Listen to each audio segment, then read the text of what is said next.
Hello friends, welcome back to my YouTube channel.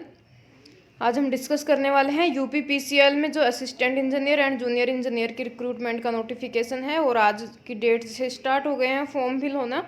तो यहाँ पर हम डिटेल डिस्कशन करेंगे कितनी नंबर ऑफ़ पोस्ट हैं, कितने नंबर ऑफ़ जो है मार्क्स का टेस्ट होने वाला है, किस तरह से सिलेक्शन प्रोसेस है या फिर सिलेबस क्या है इस एग्ज़ाम के लिए, दोनों जो भी जूनियर इंजीनियर और असिस्टेंट इंजीनियर का एग्ज़ाम है, और कब तक एग्ज़ाम होने वाला है, कहाँ से कौन सी डेट से फॉर्म फिल स्टार्ट है और कब तक भर सकते हैं आप, वो सारी चीज़ें यहाँ पे डिस्कस करेंगे। तो पहले असिस्टेंट जूनियर इंजीनियर की बात करते हैं, इलेक्ट्रिकल की। तो जूनियर इंजीनियर इलेक्ट्रिकल के अंदर कितनी वैकेंसीज है अपने पास? असिस्टेंट जूनियर इंजीनियर इलेक्ट्रिकल के लिए हैं अनरिजर्व्ड में 71 है, इसके अलावा ईडब्ल्यूएस में 17, ओबीसी में 46 एंड 36 एससी में और एसटी में 3 नंबर ऑफ़ वैकेंसीज़ यहाँ पे हैं हमारे पास। जो भी यूपी पीसीएल का जूनियर इंजीनियर का जो रिक्रूटमेंट नोटिफिकेशन आया है वो यहाँ पे हम देख रहे हैं। तो इतनी वैकेंसी काफ़ी हैं जूनियर इंजीनियर के लिए। तो ये आज से जो है स्टार्ट हो गया है इसका फॉर्म फिल करना। तो आज से आप फिल कर सकते हैं इसके फॉर्म को। यहाँ पे हम देखते हैं क्या क्या रिक्वायरमेंट है इसकी और क्या क्या डॉक्यूमेंट्स आपको ज़रूरी है यहाँ पे। तो सबसे पहले आपको है इसके अंदर जो भी हिंदी का नॉलेज है वो रिटर्न में होना चाहिए और आपको जो है बोलना भी आना चाहिए। उसके लिए एक सर्टिफिकेट यहाँ पे अवेलेबल कराना पड़ेगा आपको, जो भी आपके हाई सेकेंडरी स्कूल का सर्टिफिकेट हो सकता है या किसी भी एक जो है ऑथोराइज्ड ऑफिसर से भी आप सर्टिफिकेट प्रोवाइड करा सकते हैं लिखकर। तो इस तरह की इसके अंदर एक रिक्वायरमेंट है जूनियर इंजीनियर इलेक्ट्रिकल के लिए यूपी पीसीएल की जहाँ बात करें हम। तो आपको वो तो ज़रूरी है प्रोड्यूस करना सर्टिफिकेट। इसके अलावा आपका जो सिलेबस आएगा वो कहाँ से आएगा? तो इसके अंदर है आपका इलेक्ट्रिकल इंजीनियरिंग की हम यहाँ पे बात करें तो डिप्लोमा स्कीम है ये। तो आपका इंजीनियरिंग में जो भी आपका इलेक्ट्रिकल का सिलेबस है उसके अंदर से आएगा। इसके अंदर 200 मार्क्स का आपका एग्ज़ाम होने वाला है यहाँ पर। तो 200 में से क्या होगा, 200 नंबर ऑफ़ क्वेश्चंस आएंगे। उसके अंदर 150 क्वेश्चन तो आपकी डिप्लोमा स्ट्रीम में से होंगे, जो भी स्ट्रीम है आपकी, जैसे इलेक्ट्रिकल है तो इलेक्ट्रिकल के होंगे। इसके अलावा 20 नंबर ऑफ़ क्वेश्चंस जो होंगे जनरल अवेयरनेस के होंगे और 20 नंबर ऑफ़ क्वेश्चंस जो होंगे वो एप्टीट्यूड और रीजनिंग के होंगे। इसके अलावा 10 नंबर ऑफ़ क्वेश्चंस जो हैं वो हिंदी स्ट्रीम से आएंगे। हिंदी के जो भी क्वेश्चन होते हैं वो इसमें पूछे जाएंगे। तो इसके अंदर आपको जो है सबसे ध्यान रखने की चीज़ ये है कि सर्टिफिकेट आपके पास हो। इसके लिए हिंदी का जो भी सर्टिफिकेट इन्होंने जो रिक्वायरमेंट है इनकी वो आपको फुलफ़िल करनी है यहाँ पर। इसके अलावा एग्जामिनेशन सेंटर जो आएंगे इसके वो सिर्फ यूपी में होंगे, उत्तर प्रदेश में जो भी सेंटर होंगे वो यहीं प्रोवाइड करे जाएंगे। इसके अलावा यूपी से बाहर कोई भी एग्ज़ाम सेंटर नहीं दिया जाएगा। 3 हार्स ड्यूरेशन का इसका एग्ज़ाम होगा। इसके अलावा इसके अंदर सिर्फ रिटर्न टेस्ट है जूनियर इंजीनियर के लिए। तो रिटर्न टेस्ट में क्या करेंगे, जो भी नंबर ऑफ़ वैकेंसीज़ हैं उसके 2 टाइम्स नंबर ऑफ़ कैंडिडेट्स को सेलेक्ट किया जाएगा यहाँ पे। उसके बाद डीवी के बाद डॉक्यूमेंट वेरिफिकेशन के बाद में जितने भी नंबर ऑफ़ वैकेंसीज़ हैं उनको फिल किया जाएगा उतने नंबर ऑफ़ कैंडिडेट से, ठीक है। तो इसके अंदर कोई इंटरव्यू वगैरह की प्रोसेस नहीं है, सिर्फ कंप्यूटर बेस्ड टेस्ट है, उसके हिसाब से यहाँ पे सेलेक्ट किया जाएगा। तो ये आपके लिए इम्पोर्टेंट चीज़ है यहाँ पर। इसके अलावा बात करें यहाँ पे तो एग्ज़ाम डेट तो आज से, एग्ज़ाम डेट नहीं, जो फॉर्म की डेट है कब से फिल करना है तो वो तो आज से स्टार्ट हो गया है। तो आप अप्लाई कर सकते हैं इसके लिए। इसके अलावा कब तक चलेगा ये, तो इसका जो है 2 दिसंबर तक यहाँ पे आप फिल कर सकते हैं एप्लीकेशन फॉर्म। आज से स्टार्ट हुआ है और 2 दिसंबर तक आप एप्लीकेशन फॉर्म फिल कर सकते हैं। और इसका एग्ज़ाम जो टेंटेटिव डेट जो आएगी वो जनवरी के 2nd वीक में यहाँ पे दे रखी है। आपके पास ऑलमोस्ट 2 महीने हैं यहाँ पे, अगर आज से बात करें तो आप प्रिपरेशन अभी से स्टार्ट कर सकते हैं। उससे पहले से आपने स्टार्ट कर दी होगी काफ़ी लोगों ने, क्योंकि इसका पता था कि रिक्रूटमेंट नोटिफिकेशन आने वाला है। तो यहाँ पे जो इम्पोर्टेंट चीज़ है ध्यान रखने की वो ये है कि आपको सर्टिफिकेट प्रोड्यूस करना है हिंदी के लिए। इसके अलावा सिलेबस आपको बता दिया है मैंने, जो भी इंजीनियरिंग स्ट्रीम है इलेक्ट्रिकल आपकी, डिप्लोमा आपने जिसमें किया है उसका सिलेबस आएगा। इसके अलावा जनरल अवेयरनेस में आएगा जो भी आपका जनरल नॉलेज है, जीके वगैरह, करंट अफेयर्स, ये सब, और एप्टीट्यूड और रीजनिंग के क्वेश्चंस जो हर एग्ज़ाम में पूछे जाते हैं। हिंदी के क्वेश्चंस भी जो हर एग्ज़ाम में पूछे जाते हैं उसी तरह के 10 नंबर के हिंदी के क्वेश्चंस आएंगे यहाँ पे। तो ये सारी चीज़ें यहाँ पे आपको ध्यान रखनी है। इसके अलावा बात करते हैं हम तो असिस्टेंट इंजीनियर की यहाँ बात करें तो असिस्टेंट इंजीनियर में इलेक्ट्रिकल के लिए जो नंबर ऑफ़ पोस्ट हैं वो ऑलमोस्ट 75 के राउंड है यहाँ पर। अनरिजर्व्ड में 24 हैं, जिसमें हर स्टेट के अप्लाई कर सकते हैं। EWS में 7 नंबर ऑफ पोस्ट हैं, OBC NCL में 14 एंड SC में 30 और ST में नंबर ऑफ पोस्ट नहीं है यहाँ पर। तो total almost 75 number of post हैं इलेक्ट्रिकल स्ट्रीम के लिए असिस्टेंट इंजीनियर में, ठीक है। इसके अंदर भी हिंदी का नॉलेज होना कंपलसरी है यहाँ पर। इसके अलावा आपको इसेंशियल क्वालिफिकेशन वही है कि आपको इंजीनियरिंग या जो भी कंबाइंड स्ट्रीम है उसके अंदर आपने इलेक्ट्रिकल इंजीनियरिंग में बीटेक करी हो। इसके अलावा देखें यहाँ पे बात करते हैं सिलेबस की, क्या क्या सिलेबस इसके अंदर आएगा। तो इसके अंदर दे रखा है कि गेट का जो भी सिलेबस होता है वो सिलेबस आपको यहाँ पे पूछा जाएगा, ठीक है। तो गेट का सिलेबस हमारे पास क्या होता है, इंजीनियरिंग इलेक्ट्रिकल इंजीनियरिंग की बात करें तो हम इसी साल की बात करते हैं कि गेट का क्या क्या सिलेबस है। तो यहाँ पे हमारे कोर सब्जेक्ट आते हैं सारे के सारे, जो भी है पावर सिस्टम है, मेजरमेंट एंड इंस्ट्रूमेंटेशन है, कंट्रोल सिस्टम है, इलेक्ट्रिकल मशीन्स है। इसके अलावा बात करें अलग सब्जेक्ट जो भी है, सिग्नल सिस्टम आएगा, EMFT आएगा, इलेक्ट्रोमैग्नेटिक फील्ड थ्योरी। तो ये आपको ध्यान रखना है कि ये सब्जेक्ट पे भी फोकस करना है। Analogue electronics, power electronics and digital electronics भी आएगा, क्योंकि ये सारे सब्जेक्ट जो है हमारे गेट के सिलेबस में होते हैं और हम वहाँ पे पढ़ते हैं इनको, तो वही सिलेबस इसमें पूछा जाएगा। इसके अलावा एप्टीट्यूड एंड रीजनिंग के क्वेश्चंस भी आएंगे, जो भी गेट के अकॉर्डिंग सिलेबस है, मैथ्स, एप्टीट्यूड एंड रीजनिंग का, उसमें से भी क्वेश्चंस इसमें पूछे जाएंगे। तो ये आपको करना है, सारे सब्जेक्ट कवर करने हैं, जो भी गेट का सिलेबस है उसके अकॉर्डिंग ही आपको इसकी प्रिपरेशन करनी है। बात यह है कि लेवल इसका इतना नहीं रहता जितना गेट का पेपर का लेवल रहता है। गेट के एग्ज़ाम का जो भी लेवल रहता है उससे बहुत ही कम लेवल का एग्ज़ाम होता है असिस्टेंट इंजीनियर का। इसमें direct to the point questions पूछे जाते हैं, शॉर्ट क्वेश्चंस पूछे जाएंगे, MCQ सीरीज टाइप के, जिसके अंदर आपको फॉर्मूला बेस्ड क्वेश्चंस भी पूछ सकते हैं, डायरेक्ट फॉर्मूला भी पूछ सकते हैं, या जो भी बेसिक क्वेश्चंस होते हैं वो सारे पूछे जा सकते हैं। थ्योरेटिकल क्वेश्चंस में भी ज़्यादा फोकस करते हैं यहाँ पर। तो यही सारा सिलेबस है आपका इसके अंदर। आपको इसके अलावा जो भी ध्यान रखने की चीज़ है बस यही है कि आपको गेट के जो भी सब्जेक्ट हैं सारे आपको फोकस करने हैं यहाँ पे। कोर सब्जेक्ट के अलावा भी जैसे सिग्नल सिस्टम है, माइक्रो प्रोसेसर यहाँ पे नहीं आएगा क्योंकि माइक्रो प्रोसेसर हमारे सिलेबस में नहीं है गेट के सिलेबस में इलेक्ट्रिकल के, तो माइक्रो प्रोसेसर पे आपको ध्यान देने की ज़रूरत नहीं है। सिग्नल सिस्टम, EMFT और analogue and digital electronics and power electronics, ये जो अलग से थोड़े सब्जेक्ट हैं जिन पे हम ज़्यादा फोकस नहीं करते और कोर में नहीं देखते हैं, इनके ऊपर आपको फोकस करने की ज़रूरत है। तो यही यहाँ पे ध्यान रखने की ज़रूरत है आपको। नो ऑब्जेक्शन सर्टिफिकेट ये सब आपको अवेलेबल कराने हैं जब आपको सिलेक्शन के बाद ज्वाइनिंग करना है। एग्जामिनेशन सेंटर इसके अंदर भी सिर्फ यूपी के अंदर एग्जामिनेशन सेंटर दिए जाएंगे, जो भी कंप्यूटर बेस्ड टेस्ट होगा इसके हिसाब से। इसके अंदर जो भी आएगा आपका जनरल नॉलेज एंड अवेयरनेस के क्वेश्चंस भी आएंगे, 10% ऑफ क्वेश्चंस। इसके अलावा 70% सिलेबस जो आएगा आपका इंजीनियरिंग का आएगा, 10% क्वेश्चंस आएंगे जनरल नॉलेज से, 10% रीजनिंग एंड एप्टीट्यूड से, एंड 5% क्वेश्चंस जो है वो जनरल हिंदी से पूछे जाएंगे। इसके अलावा क्या होगा इसके अंदर, जो भी आपका है कंप्यूटर बेस्ड टेस्ट जो भी होगा उससे जो भी कैंडिडेट सेलेक्ट किए जाएंगे उनका सिलेक्शन प्रोसेस जो आगे होगा वो इंटरव्यू होगा। इंटरव्यू में आपको सेलेक्ट किया जाएगा, नंबर जो होंगे कैंडिडेट्स के वो 2 टाइम्स जो है यहाँ पे शॉर्ट लिस्ट किए जाएंगे इंटरव्यू के लिए।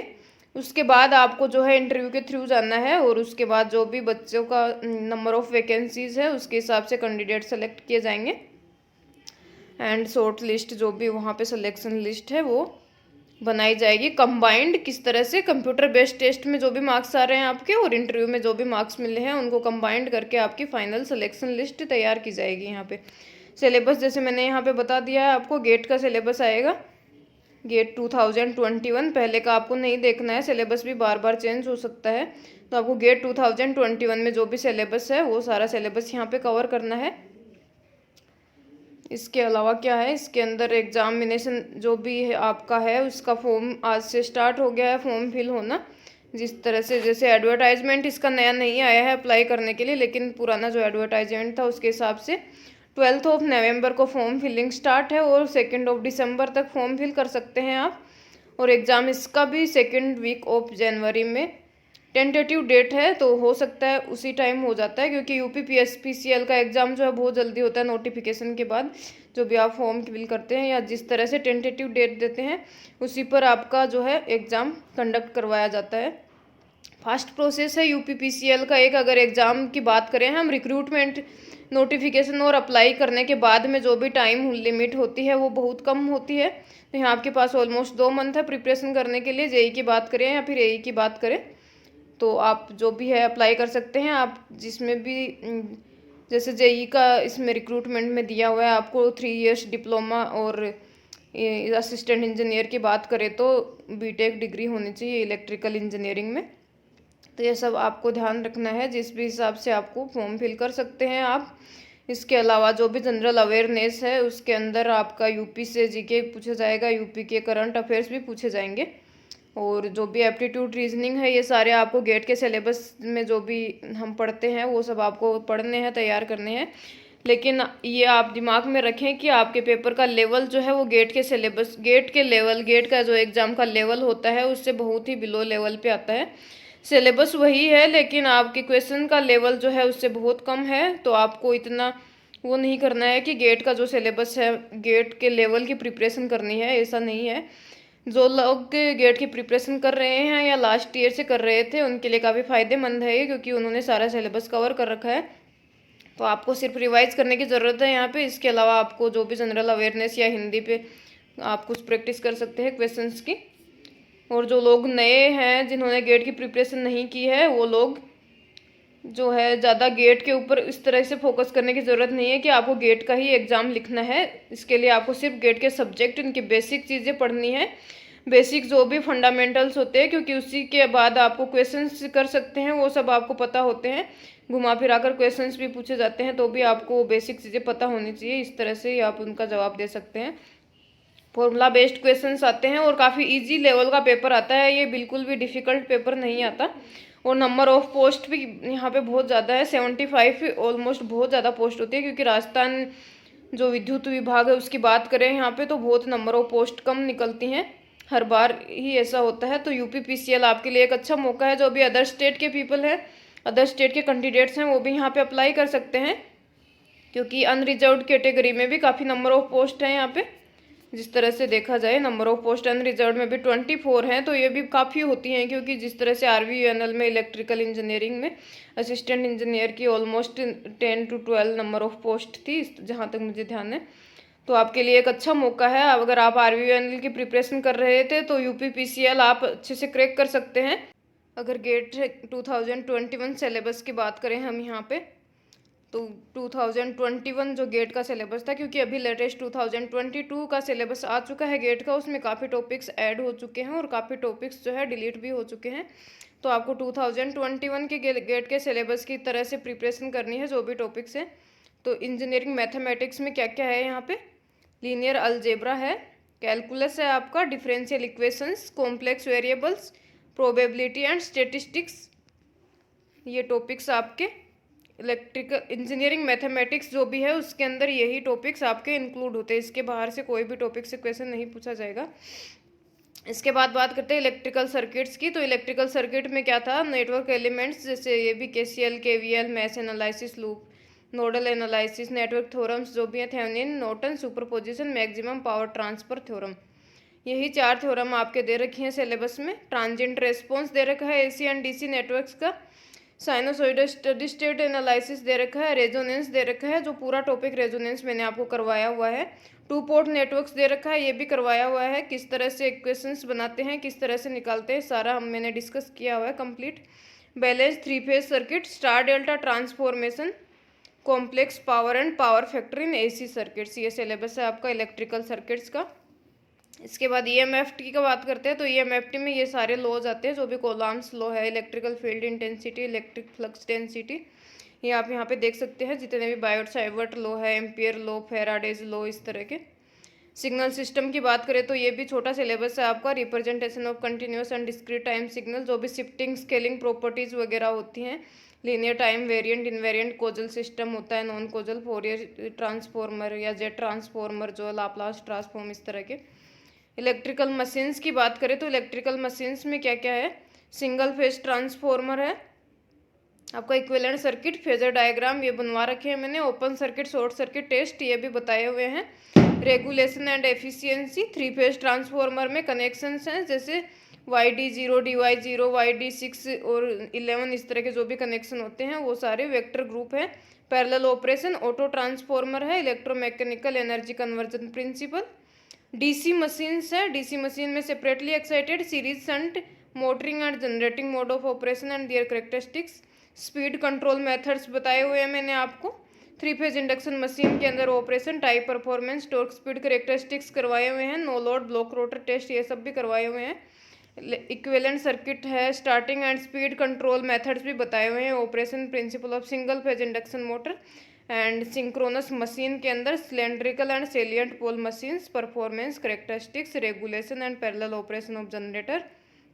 और starting type of losses, efficiency जो भी कर है, टाइप ऑफ लॉसेस कितने लॉसेस होते हैं, जैसे नो लोड है, ओपन कॉपर लॉसेस है, इस तरह से जो भी रोटेशनल लॉसेस होते हैं आपके, स्ट्रे लॉसेस, एफिशिएंसी किस तरह से कैलकुलेट करते हैं मशीन्स की। तो इलेक्ट्रिकल मशीन काफ़ी इंपॉर्टेंट सब्जेक्ट है क्योंकि यूपी पीसीएल में काफ़ी क्वेश्चंस आते हैं इससे। पावर सिस्टम की बात करें तो बेसिक कंसेप्ट है पावर जनरेशन के, AC DC transmission concept, model है जैसे शॉर्ट लाइन, मीडियम लाइन ये होती है, पाइप मॉडल होता है आपका, टी मॉडल होता है ट्रांसमिशन लाइन और केबल के। इकोनॉमिक लोड स्पेस है विद और without considering losses.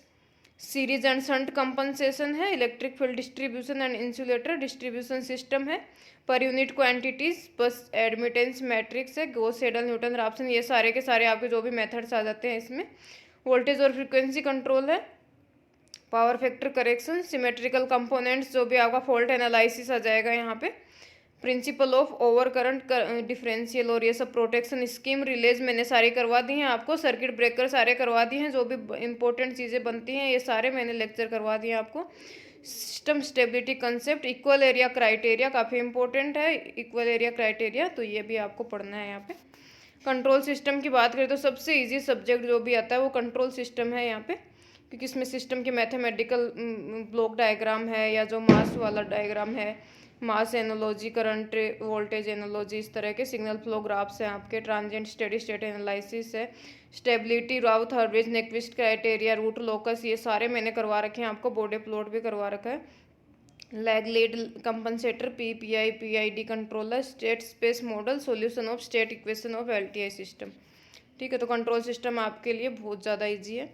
Electrical and electronics measurement, इसके अंदर मैंने आपको जितने भी तरह के क्वेश्चंस बनते हैं, न्यूमेरिकल हो चाहे थ्योरेटिकल की बात करें, सारे क्वेश्चंस मैंने आपको करवा रखे हैं। ब्रिज एंड पोटेंशियोमीटर ये भी करवा रखे हैं। Measurement of voltage, current, power, energy, power factor, ये सारे करवा रखे हैं।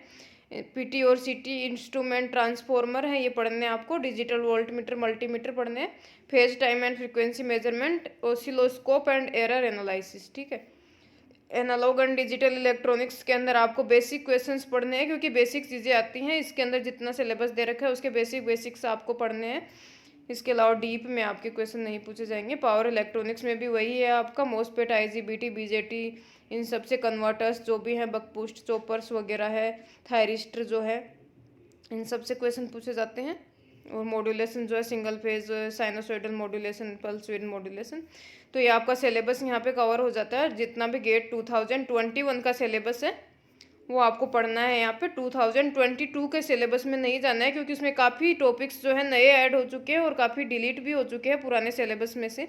तो गेट 2021 का सिलेबस हमने यहाँ पे देख लिया है। इसके अलावा आपको रीजनिंग एंड एप्टीट्यूड भी करना है, क्योंकि 10% जो वेटेज होगा वो उसी का होगा, और 10% आपका हिंदी का वेटेज होगा।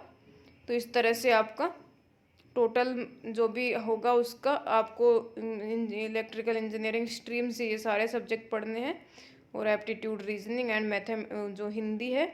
और इसके अलावा आपका जनरल अवेयरनेस का भी 10% होगा, हिंदी का 5% होगा। इस तरह से 75 + 10 + 10 + 5, इस तरह से आपका टोटल सिलेबस कवर होता है यहाँ पे। तो इस तरह से आपको प्रिपरेशन करनी है, ज़्यादा डीप में नहीं जाना है जिस तरह से गेट की प्रिपरेशन करते हैं, लेकिन इतना हल्का भी नहीं करना है कि आप बिल्कुल भी जो है जेईएन की तरह से प्रिपरेशन कर ले, क्योंकि यूपी पीसीएल जेई का एग्ज़ाम तो बहुत ही जो है इजी लेवल का आता है, क्योंकि इसके अंदर डिप्लोमा स्ट्रीम के बच्चे भी बैठते हैं इस तरह से। तो आपको सिलेबस यहाँ पे सारा हमारा डिस्कस हो चुका है। तो अपनी प्रिपरेशन जो है करते रहिए और चैनल के साथ बने रहें। जो भी मैंने वीडियोस डाले हैं इम्पोर्टेंट, बहुत इंपॉर्टेंट है वो एग्ज़ाम के पॉइंट ऑफ व्यू से, क्योंकि असिस्टेंट इंजीनियर RVNL में भी काफ़ी क्वेश्चंस आए हैं उन MCQ सीरीज़ में से। तो आप उनकी प्रैक्टिस करें और चैनल के साथ बने रहें। आगे आने वीडियोज़ को देखने के लिए बेल आइकन प्रेस कर लीजिए और चैनल को सब्सक्राइब कर लीजिए। And all the very best for the exam and have a nice day. Thank you so much.